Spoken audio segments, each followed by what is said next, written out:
Quick favor, post your location and your local time in the comments, then settle in while he tries to retire quietly on a street where even the sprinklers have opinions. He parks beneath an old oak that ticks like a patient metronome, tells himself this is where mornings smell like wet grass instead of copier toner, and sets a coffee beside the mailbox like a peace offering that absolutely will not be accepted.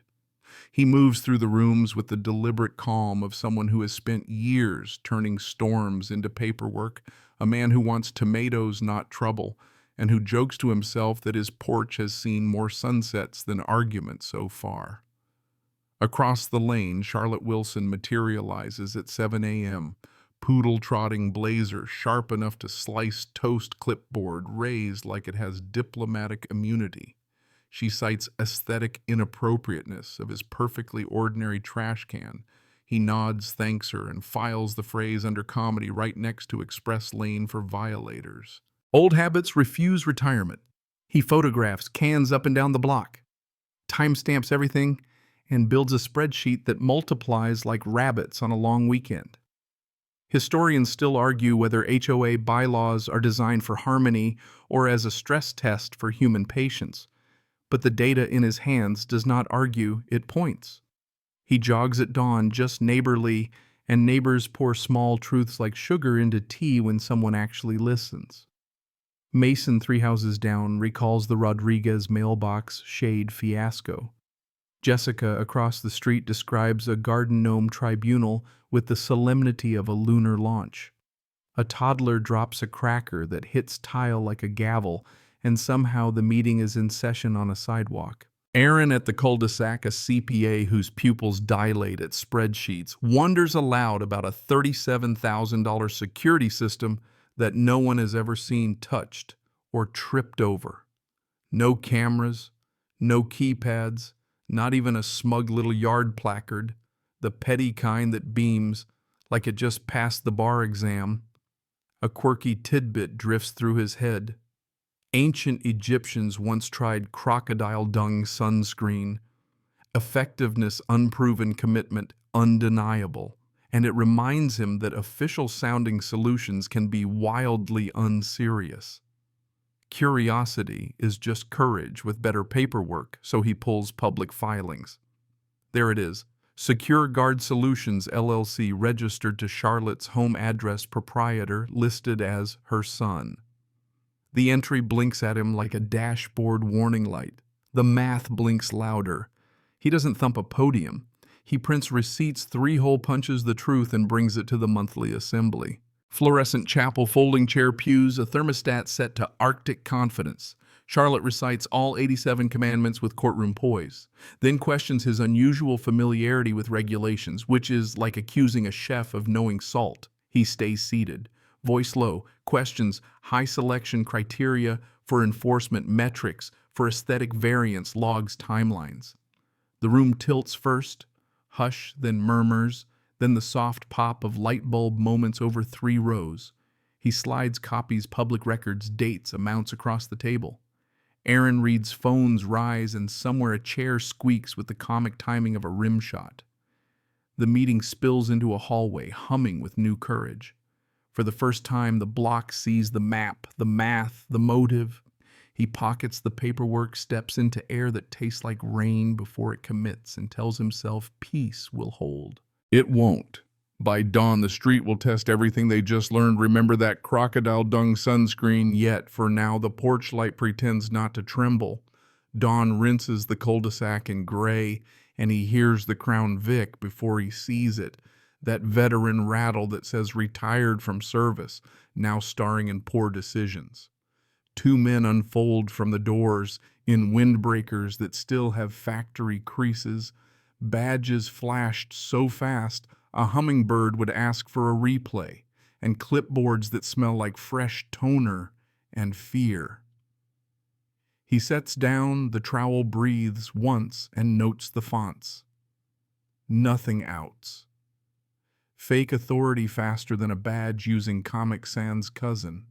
Even the sprinklers, those opinionated metronomes, seem to pause mid-spray, like an audience leaning in. Light joke 1, their patches look ironed on by a microwave. Light joke 2, one man's hat brim is so flat you could level kitchen cabinets with it. Light joke 3, the citation number is literally 12.3-ish.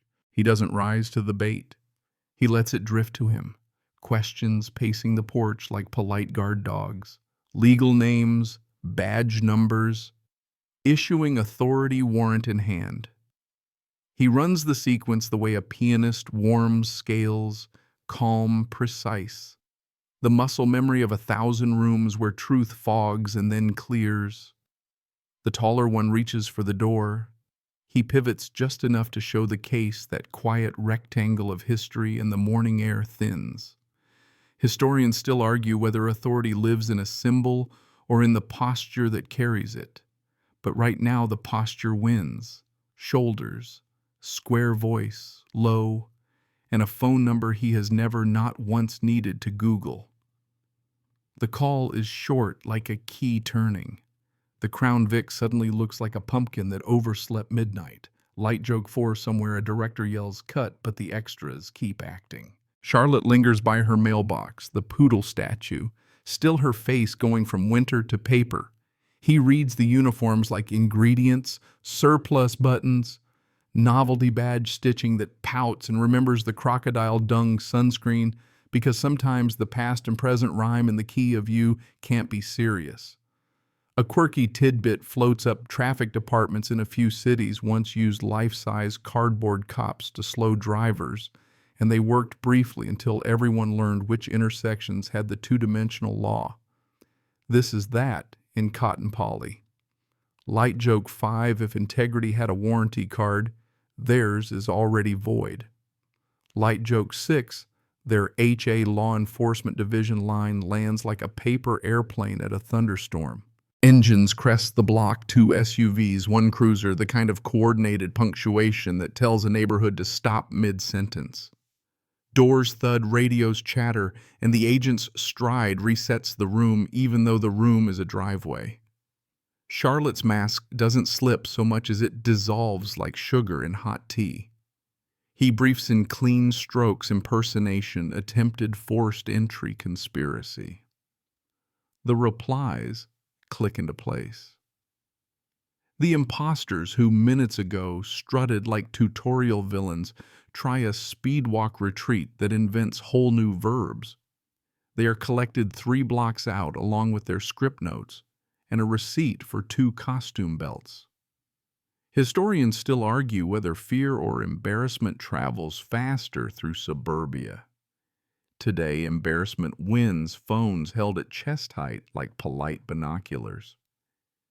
Light joke 7, even the HOA speed bumps look smug. Light joke 8, somewhere a group chat types, OMG entirely in uppercase. He doesn't grandstand. He signs, he secures. He watches the sun discover faces at windows. The porch coffee is cold, but suddenly gloriously correct proof that heat returns when storms pass. He can almost hear peace clearing its throat, but he keeps the file open.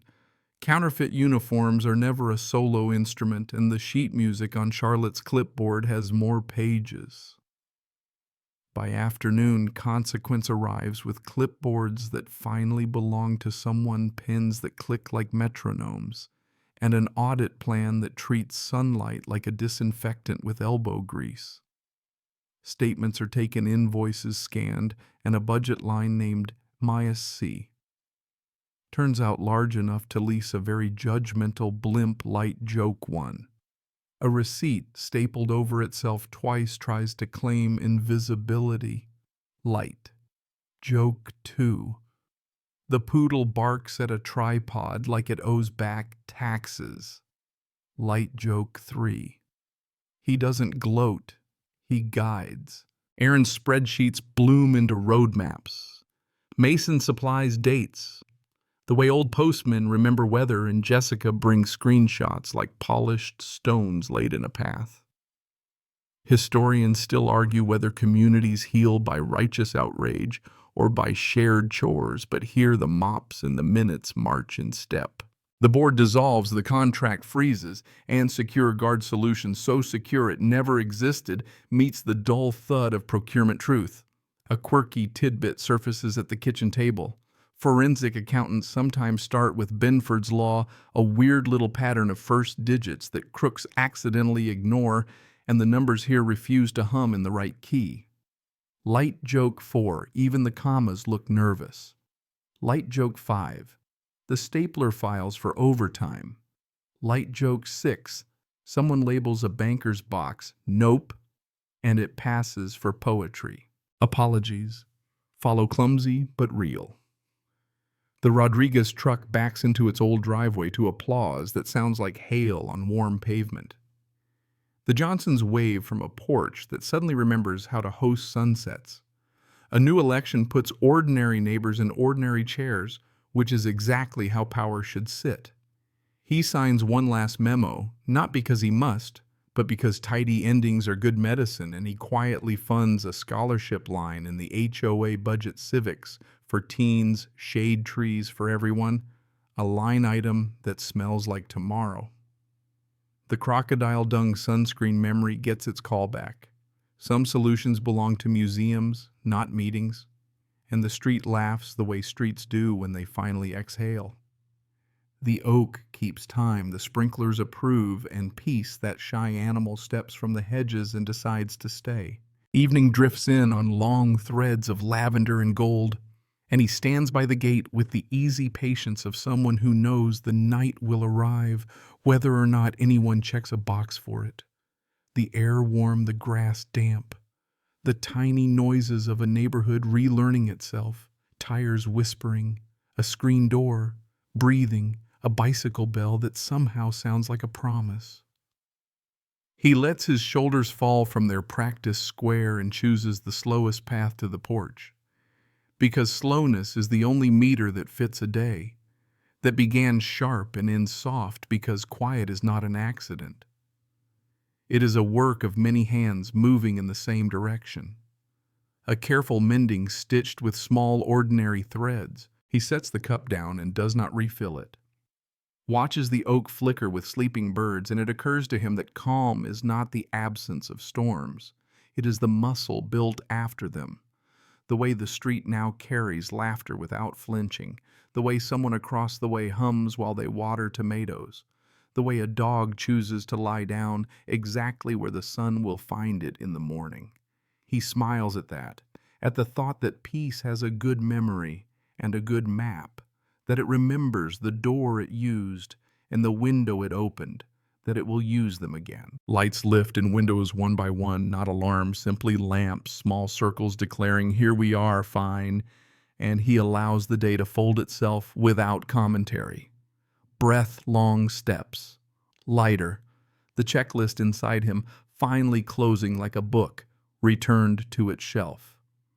He leaves the gate unlatched because trust needs practice, and when the sprinklers begin their soft applause, he lets that sound be the last sentence, the last image, the last gentle proof that this street, at least tonight, belongs to ordinary hours and easy sleep.